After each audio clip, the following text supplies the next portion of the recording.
I have the distinct pleasure of standing in front of you and boring you with slides when there were no slides up to this point. But I've only got 10 minutes, so I'm going to keep this quick. I wish I had more time, not to just bore you even more with slides, but I want to give each and every one of you a big hug. And you might think, why would I want to do that? So everyone in commerce, and essentially I guess here everyone is in commerce, every one of you guys deserve a hug.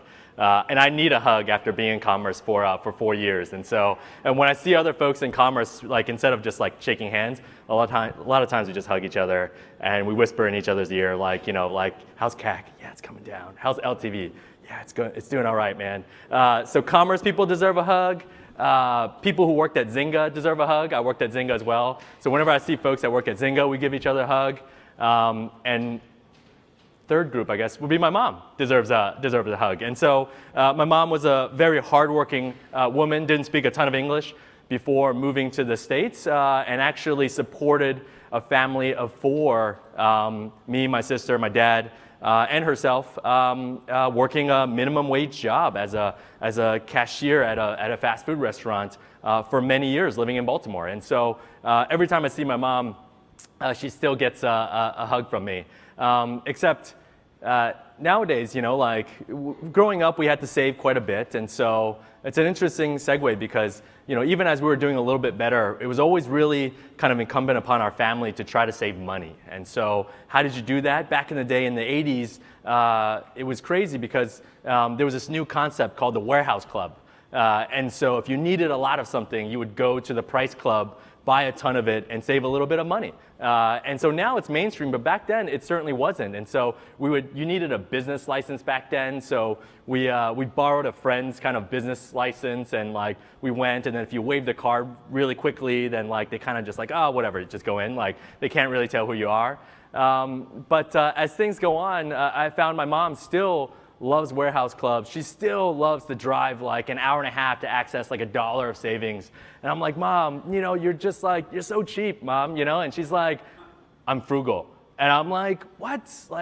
You barely spoke English when you came to this country, Mom. Well, you sure you know what that means? And she's like, I know better than you. I saw what you got in your SAT score. And I'm like, oh, okay, all right, Mom. So she's getting a little smarter these days. And so we took that concept of saving money by buying up, by bulking up and buying in bulk and stocking up. And we thought, okay, millions of Americans don't have cars anymore. So if you don't have the physical means to access a warehouse club, what are your options? And so we said, okay, let's go after that audience.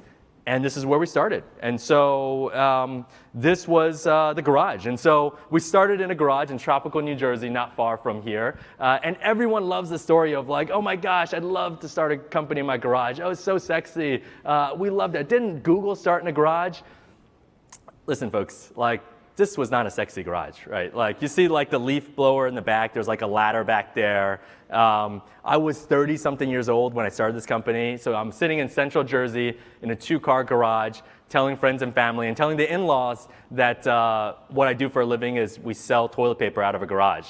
And so most people are just yeah, unemployed, check. And so looking back, it was pretty nostalgic, but it was really easy for us to see it today coming, right? This change in commerce that eventually came. And so for us, what was that change and what powered us to go from this to now one of the most advanced fulfillment centers in the world? It really was this. My mom's generation, if you ask her today, what does value mean to her? She'll say 100% value is equal to price. If you ask a younger shopper today, what does value mean to them? They'll say, well, price still matters, right? No one wants to be ripped off. But two, convenience and how I access that price matters quite a bit. And also the brand matters quite a bit, right? And so folks who go in and think about where they want to spend their money, more and more so today, they're thinking about, okay, is this a good company? Is this someone that I want to trust with my hard-earned money? And so if you just even look at today, the environment between Uber and Lyft, both are doing incredible things at scale. Millions of Americans still use Lyft, even though you can't say it's cheaper than Uber. You can't say it's more convenient, right? There's less liquidity in the system, less Lyft drivers, yet millions of Americans still use Lyft because of the brand. And so we're definitely seeing the tailwinds of that. So from there, the humble beginnings in the garage, We rode that wave of this change in the value equation, and now this is our fulfillment center in Union, New Jersey. So robotics, miles of conveyor, and at least for consumer packaged goods, one of the most advanced fulfillment centers in the world. So it's crazy when I go in there because 4 years ago we were still in my garage, and we have professionals that run these centers now for us, but I still like to go because I'm just in awe of what we built. And so I now know what it feels like to be a third world dictator, because when this thing opened, I walked in there, the ribbon cutting ceremony, there was like a whole entourage behind me, and then like there's all these really smart people that helped us build this, and like they're all looking at me to say something smart. And so I'm like, oh my gosh. So I picked something, and I'm like, this sorter, wouldn't throughput be increased if it was a little wider? And then they're like, oh man, leader's so brilliant. And so like they write it down, and then they snap a few pictures of me like this, and then like the press pieces. And so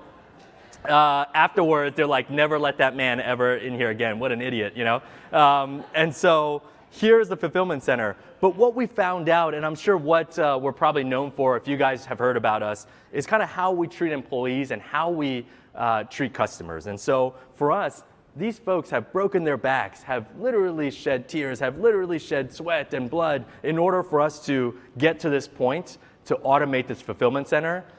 The right thing for us to do was not to say, hey, thank you, but Mr. Roboto over here now has your job. And thank you for allowing us to afford this. We no longer need your service. And so you might think, okay, that's interesting. So when did you come up with that idea, or what brought you to that idea? It was actually a very distinct moment along the history of our company. So when we kind of hired folks in from the outside, when they start off as pickers and packers, as they get promoted through the system, what eventually happens is if they're a manager or a lead, we actually have a really awesome lunch or dinner at a decent restaurant for them. Everyone gets dressed up. Executives come in from New York, and we congratulate these folks. And for a lot of these folks, it's the first time they've ever been dressed up and in a corporate event where they're being honored. And so I remember, because we're sitting there, it's the first one ever, and we're like, oh man, this is a great time. There was a gentleman by the name of Tim. So Tim gets up, a few drinks in, and he's like, I want to say something. I'm like, oh my gosh, this is the shortest lived promotion ever. Like, rule number one, Tim, never get drunk at the company Christmas party, and never say, hold my drink, watch this, because nothing good ever comes out of that. So Tim gets up there, I'm in the back like, oh my God. Like, our chief people officer is here. I was like, Tim's about to get fired in about 30 seconds. So he gets up and he's like, you guys don't know a lot about me. And I'm like, I actually don't know. I've seen you around, Tim, but like, yeah, okay. So Tim was actually college educated and actually a paralegal at one of the largest law firms in New Jersey. Back in 2008, along with the big recession, he was laid off. He's an older gentleman, couldn't find work after that. But he said, I was always reading all these different kind of blogs and just reading the news. And I knew tech was going to be a big thing, but I live in Central Jersey. I don't have a tech degree. I thought this wave was going to pass me by. And so when I saw your ad on Craigslist for a picker, I said, you know what? This is what I'm going to do. So Tim started as a box loader, picking up boxes, putting down boxes, picking up boxes, putting down boxes, going on a break, picking up the next box, and putting down a box. His title at that time was box loader. It wasn't like chief, like fun and productivity culture officer. It's like, what do they do? Like, his title, if he had a card, was box loader. And so that's what he did for 8 to 10 hours a day. And so he gets up and says, I work hard, and no one's ever taken a chance on me like you guys have, and you don't know me. But what I'm here to say is actually, for that chance that you've given me, I will never let you down. And so I still get a little bit of goosebumps all over my body, because we started in a garage, just 4 folks, just like living the dream, selling toilet paper out of a garage. And now you have human lives and livelihoods at stake that stare you in the face and say that to you. It's the reason why I get up every morning and do what we do. And so it's contagious. And so between kind of automating the fulfillment centers, retraining these folks so that they're not just thrown to the wayside, preparing them for the next generation of work, it's actually become contagious. So even with the women in our company, where we felt they felt we were complicit in charging a disparate tax for women on razors, even. So women in the audience will know, like, pink razors often cost more than blue razors. Even legislatively, like, you have to pay a tax on tampons in certain kind of states because they're luxury goods. And all you guys know, like, even the men in the audience know that they're not luxury goods, right? So if your wife or spouse or girlfriend calls you and said, "Hey babe, can you pick me up some fem care products on the way home?" You're not going to say, "Oh man, times are tough. That's a luxury good item. Like, now's not the right time, babe. Like next time, next month maybe.